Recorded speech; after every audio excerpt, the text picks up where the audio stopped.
My husband told me that if I wanted stability in our relationship, then I needed to make it happen, but I can't make it happen if he is burnt out and refusing to get a job when we are about to move for our 26th and 27th time in 10 years. This is part genuine request for perspective/opinions and part getting it off my chest. My husband, 36M, and I, 35F, have been married 10 years. We have a good marriage and have never faced any truly difficult times. It'll be difficult to explain everything that goes into this, but I'm happy to expound in the comments. Basically, the last decade has largely been focused on achieving financial independence. I had never been a very business-oriented person until I met my husband. He is extremely entrepreneurial and his passion for it is catching. We have run our own businesses together and separately throughout our marriage. The goal has always been to make enough money on location-independent businesses we can live freely. Not necessarily retire, but have more freedom. Because of his encouragement, I'm now on a career path that could easily result in that. In 10 years, we have moved 25 times, all because better opportunities have presented themselves or current opportunities have dried up. We're now facing number 26 with number 27 not far away because number 26 doesn't look like that good of a prospect. Without giving away details, my business fluctuates greatly. I've had months where I pull in mid-five figures and long stretches of a few hundred. My career outside of this is food service with a very definite wage ceiling. My husband's career is professional and he can easily find a six-figure salary position. His current online business currently brings in low four figures. We have always relied on his going back to work when money runs low. He's in high demand, can practically snap his fingers and get a job. I cannot. Here's the conflict and where I'll try to eliminate as much of my bias as possible. My husband is completely burned out. He physically and emotionally can't deal with the stress of going to work right now. He has supported me through the last couple of years when my income has been low. I've always been aware of my financial contribution and make up for it by carrying the grand majority of the household chores. Even when I was working 60+ hours as a manager and pulling in half his wage. But as our savings are dwindling, it's looking more and more like I'll have to get a job. That means pushing my business to the back burner, working a physically demanding job, all for a quarter of the pay he could get. I'm not one to spend money. We didn't have a wedding. We bought my wedding band 3 years after we got married. I cut my own hair. I work from home in sweatpants. It's not as though I forced him to work jobs he hates in order to provide me with an extravagant lifestyle. I have worked jobs to help provide for us in the past, and even when my business isn't earning a ton, I still put in 50+ hours a week. I'm craving stability. Not permanence, just the feeling that I can unpack our boxes and not feel like I should save them in a closet knowing in 6 to 9 months I'll need them again. We've been child-free for years, but the last couple years the topic has been coming up more and more. Yet I feel it's impossible to even discuss the idea of starting a family in the face of such uncertainty. I miss my cats, they're living with my parents overseas. I want a fish tank and a place to hang pictures. He says, if you want those things, then make them happen. Which, fair enough. I completely agree with. I don't want to rely on him to provide the life I want, however it leaves me feeling a combination of emotions I can't really put a word to. I find myself going through mental exercises of, what would I do in this situation if I were single? How would I support myself? And I start to feel resentful. I'm not single. I'm married. And not only that, I'm not sure I can make enough money to support us. I desperately want him to find what it is he's meant to do. I don't care about the money or the dreams of financial independence if it means he's miserable trying to get there. He's been trying to work out which direction to change to for the past year and has yet to come up with anything solid.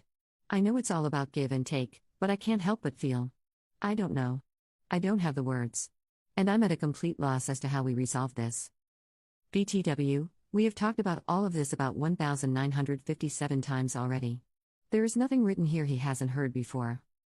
Edit, I appreciate all the comments and opinions. This got a lot more response than I expected. Just a few things. It's difficult to sum up an entire life in a few hundred words. The moves have been for varied and obviously with 25 of them, multiple reasons. Some were because my husband was offered a good job. Others were to be nearer family. I've been pursing my side business for the last 3.5 years. The 7 prior to that I was in full-time employment, sometimes working a full-time job while also helping to run our own business. He has not financially supported me for 10 years. I'm not sure where people got MLM from, but I'm in a creative field. As I said, I don't want to reveal details, but I create products and then sell them online. We are not scam artists, nor do we have to leave town because people are catching on to our pyramid scheme, lol. As far as financials go, again, it's impossible to sum up 10 years of income. But we go through feast and famine periods. Times when money is flowing in and times when we live off what we've earned. We never live outside our means, and when money is good, we put thousands a month away to prepare for the down times. It's not a typical way of living, so I understand it's not easily relatable. Commenter 1. So, you both have entrepreneurial side businesses and full-time jobs? Plus moving every 3 to 6 months for the last 10 years? That would burn anybody out. I know financial independence is a dream, but it seems like if both put down roots, maybe for a specified time, like 4 years, and found stability, burnout wouldn't be a factor. Financially and emotionally, starting over takes a toll. I want to say make a plan, but sometimes you have to go with the flow, work a job and just make it day to day without trying to achieve large crushing goals of making it big with an entrepreneurial venture. Commenter 2. If you're trying to reach financial independence based on location independent businesses, why on earth do you have to move 25 times in 10 years? Why on earth are you moving for number 26 if you think you'll have to move again for number 27? It sounds to me like there is something wrong with how your husband is pursuing financial independence, and I'm worried that your husband is not so much entrepreneurial as chasing money schemes uphill and down dale. After 10 years of working on it, how close are you to your net worth goal? You sound very frugal. Surely after 10 years you have a solid nest egg, and are seeing that net worth start to grow through compound interest? Why do you say your savings are dwindling when his business brings in enough money to pay the bills? From a FI/RE perspective, this just doesn't add up. Even if this strategy really is working in a money sense, if you are sick of moving and long for stability, the strategy is not working for you or your marriage. I think your reaction to the current circumstances is about a bigger set of issues than just going back to work. You sound like you're at the end of your rope with a lot of things: moving, housework, children, and going back to low ROI work is the last straw. As others have said, your husband needs to treat his burnout. You sound burned out too. You both need to take a step back and look at your plans and lifestyle, through marriage counseling, financial advice, whatever will help you review with clear eyes and get on the same page. Your current plans and lifestyle are clearly not working for either of you. Update 1, 10 months later. I'm writing partly to sort all this out in my head and partly for outside perspectives. I don't even know what to think anymore. Again, I'm happy to explain any details that need fleshing out if it helps. I'll try to be concise, and I truly appreciate you reading. 9 months ago, I posted asking for help about my frustration with going back to work after my husband burned out in his career, previous post in my history. For the sake of anonymity, I try to be vague with the details, and many thought our work was on the dodgy side.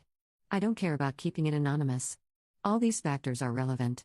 I'm an author, I self-published books and made a decent living doing it for several years. My husband is a software developer and mainly buys existing online companies and fixes them up to sell. When that's not working, he tries to work a normal 9 to 5, but typically lasts no more than 6 months. His last attempt was 1 day. My career before this was in the food industry, which means bad pay, long hours, and very sore feet. I got a job that pays 95% of the bills, the rest is covered by savings. Yeah, I'd rather be working for myself, but I like it. I'm good at it. It's the first time I actually enjoy going to work. For the last few months, I've been slowly changing, and it feels like my husband and I are drifting apart. At first I thought it was a natural phase. Things will definitely feel different compared to working under the same roof all day and night. Now, I don't know. From the previous thread, he says, if you want those things, then make them happen. Which, fair enough. I completely agree with. I don't want to rely on him to provide the life I want, however it leaves me feeling a combination of emotions I can't really put a word to. I find myself going through mental exercises of, what would I do in this situation if I were single? How would I support myself? And I start to feel resentful. I'm not single. I'm married. And not only that, I'm not sure I can make enough money to support us. I am making enough money to support us, and it feels good. It's given me confidence in a way I haven't had before. But, it's also made something glaringly obvious in our relationship. We disagree on just about everything, and we have very little in common. I'm happy to work on my writing on the side while I work. He thinks I've given up on our dream and have settled for a world, the 9 to 5, MF world, he is loath to spend time in. He sold his business and is still figuring out what he wants to do next. I want to buy a flat in the city. He wants to move to the country, or use our savings to travel or live remotely. I want to settle for a while and make friends. He thinks there's plenty of time for that in the future. I want to make our home cozy and put up decorations like photos and artwork. While he likes it, he thinks of it all as just pointless stuff we shouldn't waste money on. I could go on, but you get it. It feels like literally everything I like, he hates.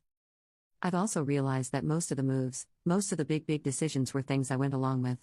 I'm not saying he bullied me or anything, just that I didn't feel too strongly one way or the other, so tended to go with what he wanted. Of course, we talked about it, but it rarely was me pulling in the bulk of the income, so I didn't feel like I had much of a say. Now I feel strongly about a life direction and have the ability to make it happen, and I feel guilty? He says I've changed, that he's the same as he's been, wants the same things he's always wanted. This is me altering the situation, which I agree with. But it's not like it's this massive bait and switch plan. Our entire marriage I've talked about settling down. I'm rambling. Here's the way I see it. We both love each other and genuinely want to make the other happy, which is why over 10 years, we've both compromised on choices that go against what we individually want. He goes to work for a little while so I can have a semi-stable home. I bounce around the world with him so he can discover himself and his career. But our tolerance for these periods have become too short to manage. He physically can't work for another person. I want to scream when I think about packing up my stuff and starting over again. Have we just spent so much of our marriage being distracted by the exciting newness of moving and pushing for financial independence, we didn't notice how little we have in common otherwise?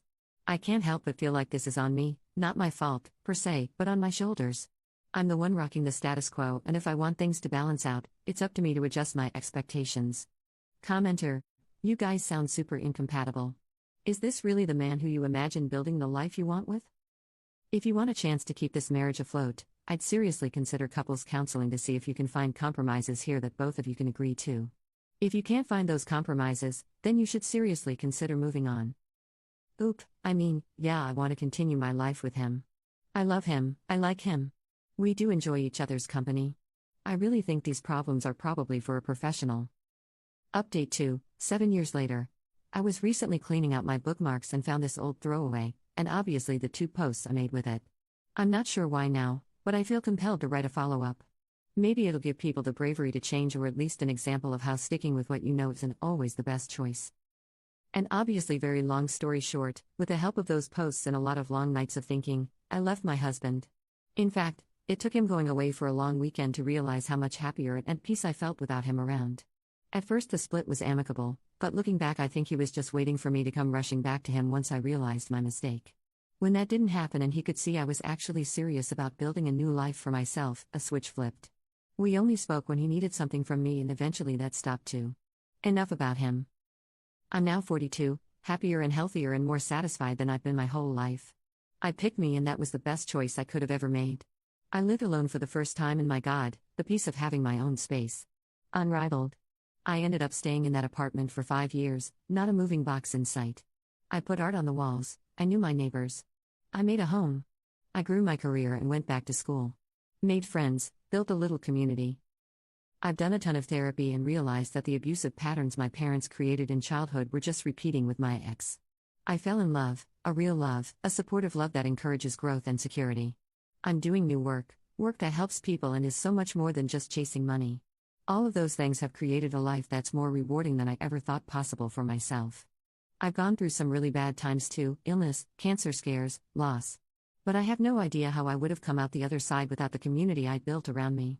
Even something as simple as people at your local coffee shop recognizing you is a comfort after feeling adrift and alone for so long. Anyway, if I were to respond to myself from 7 years ago, this is what I would say. Leave the loser. He doesn't care about you, never did.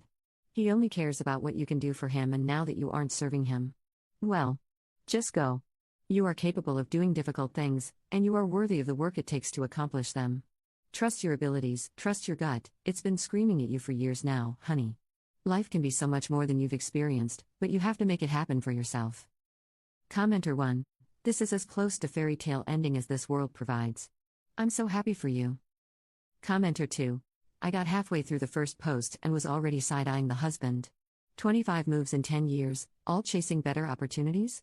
He can snap his fingers and immediately get a highly paid job anytime he wants, but hates working for other people?